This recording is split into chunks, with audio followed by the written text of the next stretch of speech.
Good morning. ఏంటి sudden గా వచ్చారు? కాలేజ్కి వెళ్తూ ఇటు వచ్చాను. రండి. నిన్న వెనీలా చాలా బాగా డాన్స్ చేసింది కదా, సో కాలేజ్కి వెళ్తూ తనకి చాక్లెట్స్ ఇచ్చేద్దామని వచ్చాను. అంటే వెనీలా కోసం వచ్చారా, నా కోసం రాలేదా? కాదంటే కాదని చెప్పొచ్చు, అవునంటే అవునని చెప్పొచ్చు, అందులో ఏముందండి. రండి. ఆంటీ, మన వెనీలా కోసం చాక్లెట్స్ తీసుకొని వచ్చారు. కూర్చో బాబు. ఎందుకు బాబు ఆ చాక్లెట్లు తినే? ఇప్పటి వరకు దగ్గి స్కూల్ కూడా డుమ్మా కొట్టి వెళ్ళి పడుకుంది. అవునా? నిన్న ఇల్లంతా అంత సందడి చేసింది. అయ్యో, ఎవరి దిష్టి తగిలిందో ఏంటో. నేను వెళ్ళి చూసొస్తాను ఆంటీ ఒకసారి. వెళ్ళు వెళ్ళు.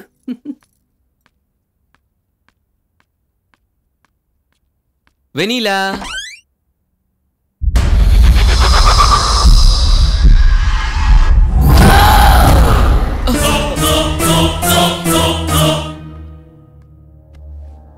అదేంటి చాక్లెట్ ఇవ్వకుండానే వచ్చేసారు? అంతా ఓకేనా? మొహం అంతా చెమటలు పట్టేసున్నాయి. నాకు కొంచెం దాహం వేస్తుంది, వాటర్ ఎవరా? ఓకే. ఆంటీ, వెనీలా నాలుకని బయటికి సాగదీస్తుందేంటి? అది ఒక స్పెషల్ బబుల్ గమ్. ఎవరైనా ఎంతైనా సాగు తీయొచ్చు. నీళ్ళు తాగండి. అది బబుల్ గమ్మా? నేను అలాగే అనుకున్నాను. పాప దగ్గరికి వెళ్ళి వస్తాను.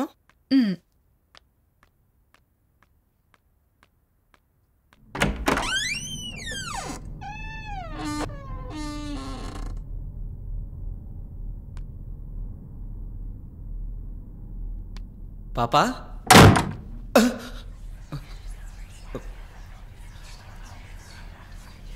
వెనీలా, పాపా, పాపా,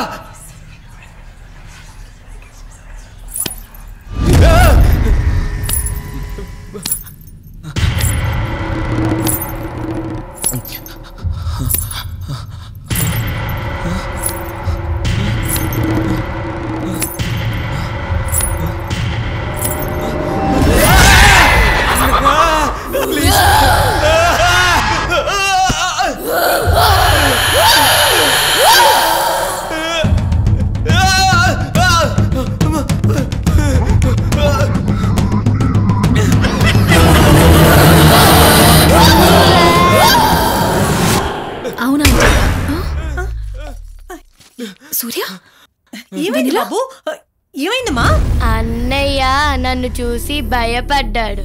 ఏంటి వెనీలా ఇది? తప్పు కదూ. అన్నయ్య నీకు చాక్లెట్స్ ఇవ్వడానికి అలా భయపెడతావా? పర్వాలేదంటీ, పిల్లలన్నాక ఆ మాత్రం అల్లరి ఉండాలిగా. ఏం వెనీలా, ఇప్పుడు ఎలా ఉంది? పర్లేదు బాబు, మీరు కూర్చోండి. ఇదిగో చాక్లెట్లు, దగ్గు తగ్గాక తిను. కూర్చో సూర్య.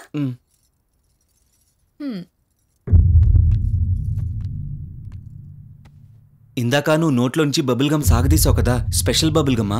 కాదన్నయ్య, అలాంటివి నేను ఎప్పుడూ తినను. మరి ఇందాక బబుల్ గమ్ ఎందుకు సాగదీసావు? అది బబుల్ గమ్ కాదు, నా నాలుక ఎంతైనా సాగుతుంది. కావాలంటే ఒకసారి చూపించమంటావా? అల్లరి పిల్ల. వెళ్ళొస్తానంటీ.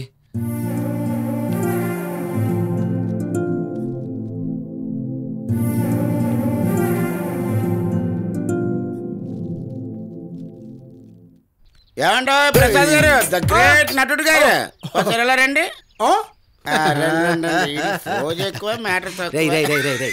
నీకెన్నిసార్లు చెప్పాను, నేను గ్రేట్ నటుడే కాదు, గ్రేట్ కోడేటర్ కూడా. సార్, నాకు తెలియక అడుగుతాను, డైరెక్టర్ పెద్దోడా, కో డైరెక్టర్ పెద్దోడా? అందరికి వచ్చిన డౌట్ నీకు కూడా వచ్చింది, నీతోనే చెప్పిస్తాను. డైరెక్టర్లు ఎన్ని అక్షరాలు ఉన్నాయి? డైరెక్టర్ 4 అక్షరాలు, కో డైరెక్టర్లో ఒకటి కలుపుకో 5 అక్షరాలు. ఎవరు ఎక్కువ? కో డైరెక్టర్దే పెద్దది పోస్ట్. ఓహో సార్, అయితే లొకేషన్ అందరికి సలహాలు ఇచ్చేది co డైరెక్టరా?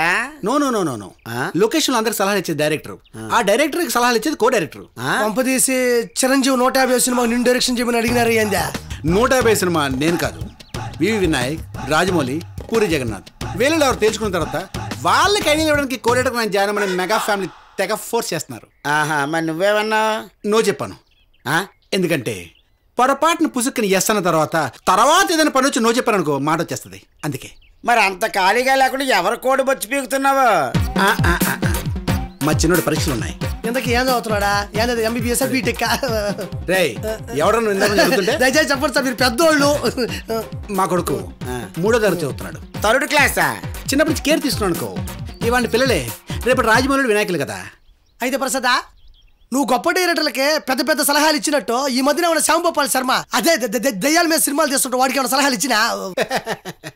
Shyam Bhupal Sharma the horror director. వాడిని అడుగు, వాడిని డైరెక్ట్ చేసింది నేను. అసలు నీకు కూడా తెలుసా, చీకట్ల కెమెరాలు పెట్టాలో, చీకట్ల షాట్లు తీయాలో, కార్ని ఎలా ఫాలో అవ్వాలో, కార్ టైర్ దగ్గర పెట్టి సొందలు ఎలా తిరగాలో, జిమ్మి జిప్పులు, ట్రాలీలు, హెలికాప్టర్ షాట్లు, గన్ ఇక్కడ పెట్టి గుండె దగ్గర కెమెరా పెట్టి ఎలా తీయాలో నేర్పించింది నేనే. అసలు నేను లేకపోతే డైరెక్టర్ లేడు. చాలా ఇంటర్వ్యూలో నా గురించి చెప్పాడు కూడా. అవునరే, ఇందాక నుంచి అడుగుతున్నావు ముసుగేసుకుంటున్నావు ఎవడరా నువ్వు? నన్ను శ్యాంభూపాల్ శర్మ డైరెక్టర్ అంటారు సార్. సార్ నేను మీ కోనేడు అసిస్టెంట్, నన్ను క్షమించండి సార్. అప్పరా నోటుకు వచ్చిన నన్ను రెచ్చగొడితే ఏదో తెలియకుండా వాగి గొప్పలు చెప్పుకున్నాను సార్. మీకు నేను చెప్పడం కోడైరెక్టర్ గారు కాళ్ళు పట్టుకొని చేతులు కట్టుకుంటున్నారు ఏంటండి? ప్రతి వాడు పరిగెడుతుంటాడు. దెయ్యాల మీద సినిమాలు తీయడం అంత ఈజీ కాదు. నువ్వే ఒక దెయ్యంలో ఉన్నావు. హ్యాపీగా నువ్వు నాకు నచ్చినావురా. కారు వెనక్కి తీసేటప్పుడు కెమెరా ఆన్ అవుతా చూసావా? ఆ కెమెరాతో నీపై షార్ట్ ఫిల్మ్ తీసి పడేస్తాను. చాలా ఎక్కువ ఉండాలి, కమ్యూనికేషన్ బాగుండాలరా. That is Shyam Bhupal Sharma.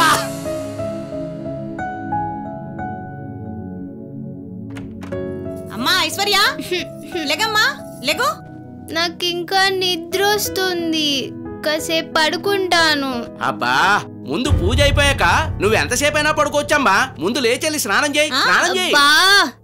ఎన్నాళ్ళు బాబాయ్ పూజలు? మేము ఎన్ని పూజలు చేసినా నువ్వు తొందరగా బాగుపడాలనే కదమ్మా. మీ అమ్మ నాన్నల మీద కోపంతో ఆ మాయదారి చంద్రముఖి బస్సు రూపంలో వచ్చి గుద్దేసింది కదా. అమ్మా, మీ నాన్న చనిపోయేటప్పుడు నిన్ను ఈ చేతిలోను నీ ఆస్తి ఈ చేతిలోను పెట్టి పాపకు 18 ఏళ్ళు నిండగానే ఈ ఆస్తి తీసుకొచ్చి మా పాపకి ఇచ్చి అని చెప్పాడమ్మా. చెప్పిన సంగతి ఎన్నిసార్లు చెప్తారు? మేం చెప్పడం లేదమ్మా, మా నెత్తి మీద ఉన్న బాధ్యత అలా చెప్పిస్తుంది. నిన్ను మేము సరిగ్గా చూడటం లేదంటున్నారమ్మా. ఎవరంటున్నారు? లోకల్ టాక్ అమ్మా, లోకల్ టాకు. లోకలంటే పలు కాకులు అన్నారు కదా. ఆ చంద్రముఖికి మేమేం చేశాం? ఏం చేశారంటే ఆ చంద్రముఖి సమక్షంలో రాజుగారిని చంపేసే యాగాన్ని మీ నాన్న చేశాడు. చంద్రముఖిని కన్ఫ్యూజ్ చేసేసి ఆ రాజుగారికి బదులు అతగాడి బొమ్మని కాల్చేసి చంద్రముఖిని వెర్రిబాగులు దాన్ని చేశాడు మీ నాన్న. దీంతో ఈ రహస్యం చంద్రముఖికి తెలిసిపోయి ఇద్దరిని చంపేసింది. ఇప్పుడు నిన్ను కూడా చంపేయడానికి ప్రయత్నం చేస్తుంది అమ్మా. అయితే ఇప్పుడు నేనేం చేయాలి? నువ్వు తొందరగా వెళ్ళి స్నానం చేసేసి వచ్చి పూజలో కూర్చుండిపోవాలి, లేకపోతే చంద్రముఖి వచ్చేస్తుంది.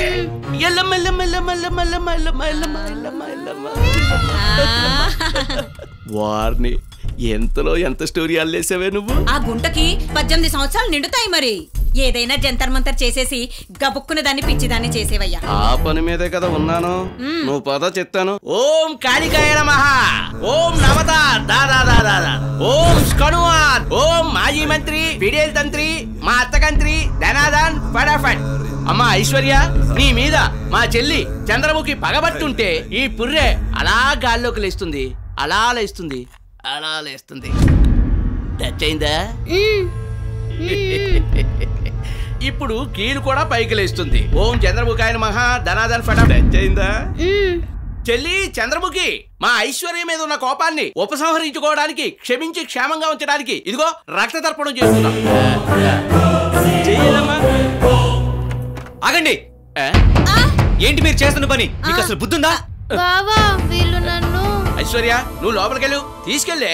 ఐశ్వర్య వెళ్ళాల్సింది లోపలికి కాదు, బయటికి. మేం బతికుండగానే దీన్ని తీసుకెళ్లిపోదామనే. నువ్వు రావే. నన్ను వదులు. మీరు ఐశ్వర్యాన్ని గదిలో బంధించి క్షుద్ర పూజలు చేస్తుంటే నేను చూస్తూ ఊరుకోను. ఊరుకోపోతే ఊరేసుకోవయ్యా, మేము దాని గార్డియన్స్. మేమేం చేసినా జరుగుతుంది. నీకు ఇష్టం లేకపోతే నీకు ఎలా బుద్ధి చెప్పాలో నాకు తెలుసు. మీ సంగతి తెలుస్తా. ఐసే గెట్ అవుట్. విన్నావా? మన సంగతి తేలుస్తాడంట వాడు.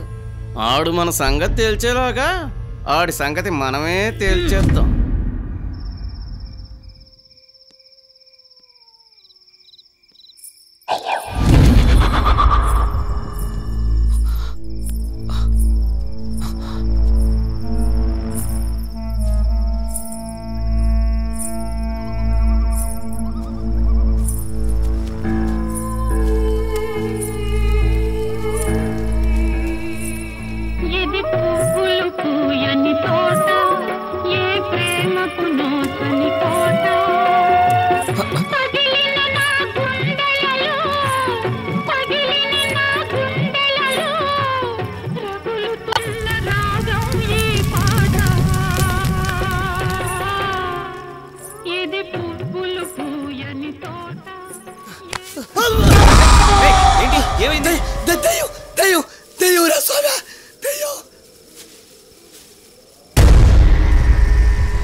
మరి అయితే సినిమా ఇండస్ట్రీ అలా ఉందన్నమాట.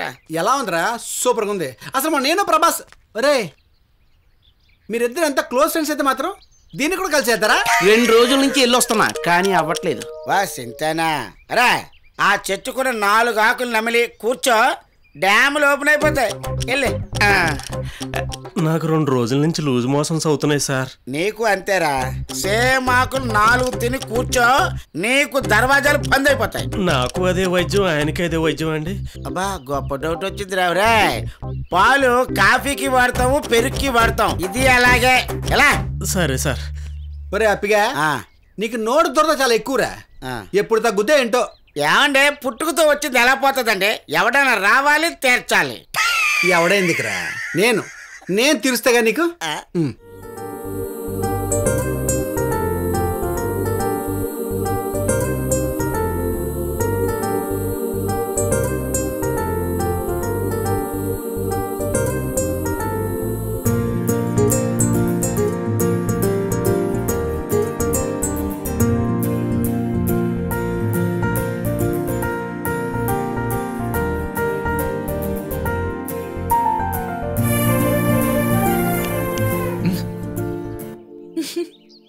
హాయ్.